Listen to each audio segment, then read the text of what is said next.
how to test and check the wired headphones on the Samsung Galaxy S25, S25 Plus, or the S25 Ultra. First, tap on the home button to return back to the home screen.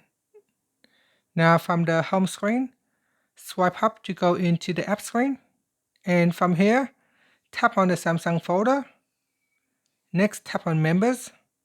In Samsung Members, we then go down and tap on Diagnostics.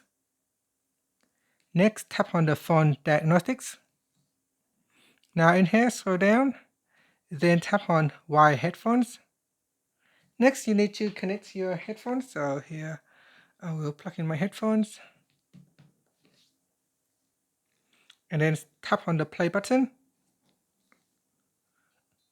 Listen to the headphone and see if you can hear any music coming through the earphones or the headphones. If you hear sounds, just tap on the yes button. And that's it. This is how you can test to make sure your wired headphones are working correctly and there are no fault. And that's it. Finally, you can tap on the home button to return back to the home screen. Thank you for watching this video. Please like and subscribe to my channel for more videos.